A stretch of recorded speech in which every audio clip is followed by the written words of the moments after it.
First of all, I'd like to thank especially the people from Alabama and the national media as well for the fantastic job that you've done in terms of covering our team and creating a lot of positive self-gratification for, a lot of our players in terms of your attention, your time, and the exposure that you provided for them.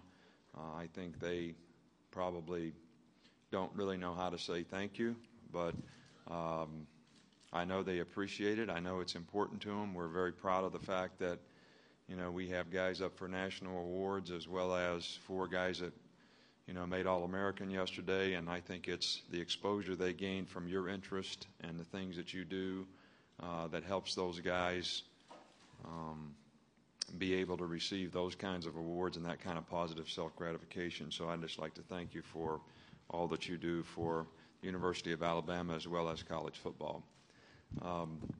We've had a good week this week, and we're certainly excited about having the opportunity to be back in the SEC championship game.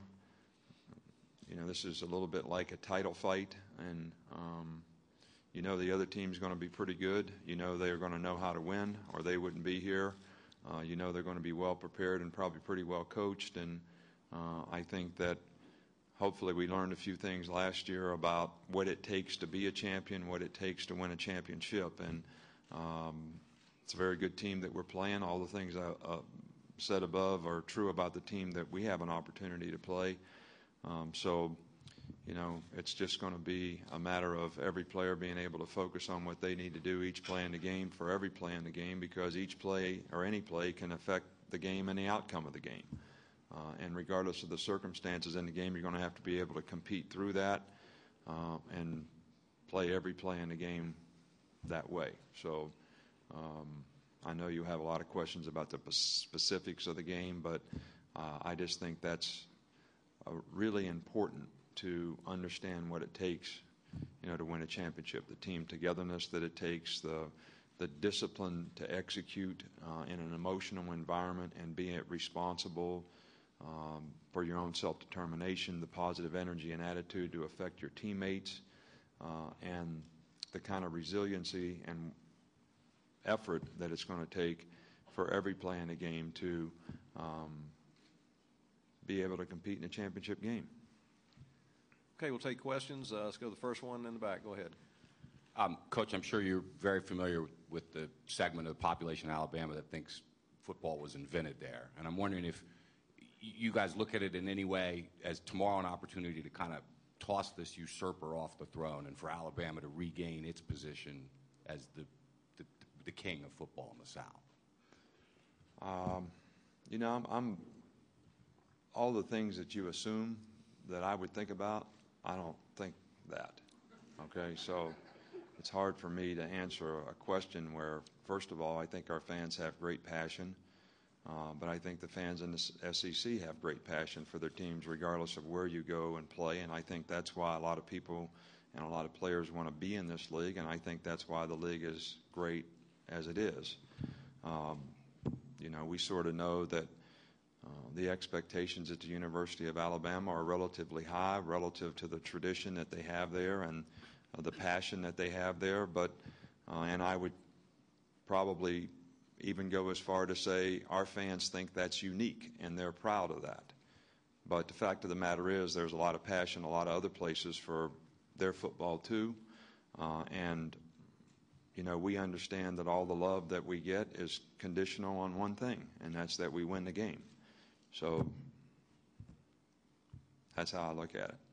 And we don't really get affected by all the rest of it. And we really want to win the game for the players on the team who have, it's their blood, sweat, and tears that's created this opportunity for themselves. And that's who I want to do the job for, is the players on the team. And I know if the players on the team can do it, that'll make a lot of other people happy as well. Okay, down front. Nick, although Florida does so many things offensively, it seems to be really adept at running the option right now. Could you comment just maybe on the difficulty of defending Florida's option? Right. Well, I think that what you say is very true. I think that to probably summarize their offense, they have a quarterback who can run the ball. They have some very good running backs who have great speed on the perimeter. And they are reading their plays almost each and every play as to whether they hand the ball off or option the ball or even create a pitch man sometimes to option the ball.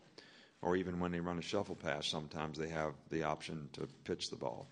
So that in itself is an option.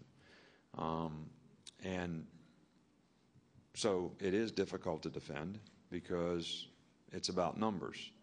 So you really have an offense that the point of attack can change from out there to out here to running it in here or throwing it down there. And that's about, and all those things can change in one step, whether it's play action pass or how they create their options.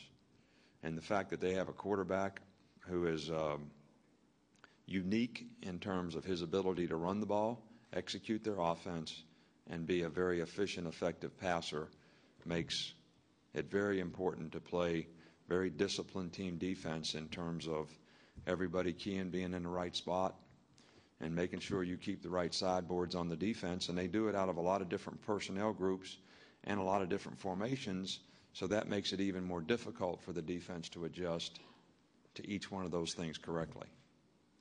Okay, question in the middle here, and then we got a couple on this side together. Okay.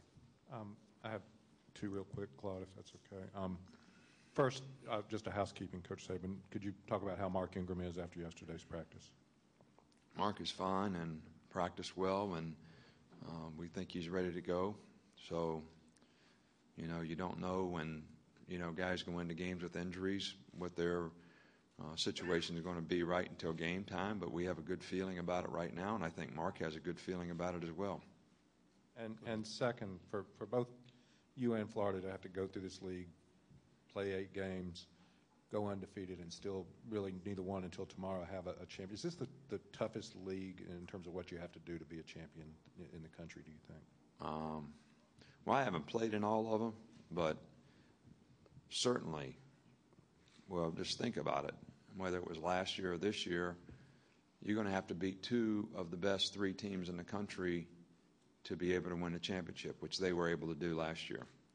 And we would have to do the same, and we would have had to do the same thing last year. So I don't know how it could get any more tougher than that, especially last year and this year. Now, there may be some circumstance and some situation, down the road, or you might talk about Texas and Oklahoma, and, they're 1 and 2, and they play in their league, so I'm sure they would claim the same thing. But in this moment in time, that's the way it is.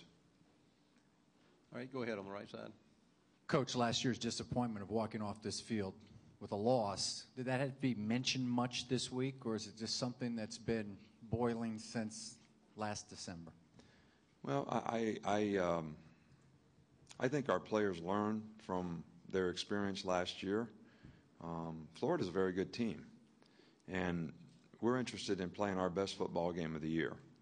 And we want each player to play each play in the game like this is my best play that I have to play and be responsible on and give effort to, and knowing that every play can have an effect and impact on the game. And hopefully our players learned last year what it takes to win a championship. But these are 2 good teams playing, and it can be a great football game. And it's probably too bad that somebody has to win and somebody has to lose based on what everybody's accomplished. But that's the way it is. And I want our guys to give a championship effort and be champions in the way they go about their effort as a team in terms of their responsibility to execute, their attitude and relentless competitive attitude, and how they compete in the game, knowing that, just like I said in my opening statement, the other team's a championship team too, or they wouldn't be here. So it's disappointing always to lose and not be successful, but I think our focus is playing our best game of the year. Question, go ahead. Piggyback off his question. There's been a lot of speculation in the media this week about your particular mindset the last 364 days of the year. Possibly have you sat there and brooded over this loss? I'd like to get it straight from the horse's mouth. You have a pretty good record when it comes to rematches, but just kind of get your mindset over the past 364 days. No, I really, you know, I usually don't respond to media speculation. So maybe I shouldn't respond now. You know, look, we're competitive. We want to do the best job that we can for our players in every game that we play. And we didn't brood over this game because we had a lot of other challenges between then and now that, you know, our team was able to overcome. And that's what we've been focused on.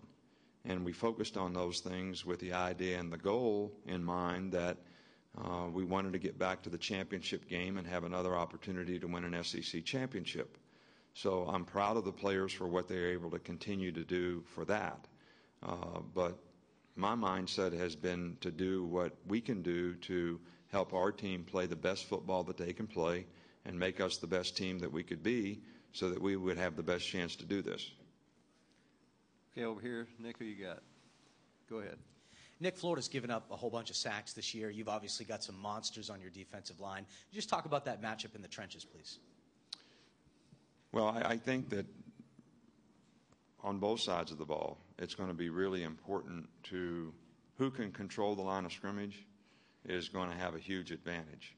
And I think it's going to be critical for us to be able to do that as well as affect the quarterback to some degree when they do pass the ball. And I think that's important probably in every game. And I think that, you know, you say Florida gets sacked a lot. They make a lot of they make a lot of plays in the passing game, and they have very good passing efficiency, you know, as a team. But they're an empty a lot, which means they only have a limited number of guys protecting. So they're more difficult to defend when they're spread out, but it's also more difficult for their offensive line to protect. All right, so I think it's going to be really important that we can pressure the quarterback. And when I say pressure the quarterback, in this game, it means a lot of different things. It means make him throw the ball from the pocket, because there were 2 or 3 occasions last year where he ran for first downs on third down situations because we got out of our pass rush lanes or we got pushed by the quarterback or whatever. So affecting the quarterback doesn't mean just sacking him. You know, it means making it hard for him to throw based on the presence that you have in pushing the pocket and the contained elements of what you're doing. So, and I think that that's going to be a real critical factor in this game, very critical.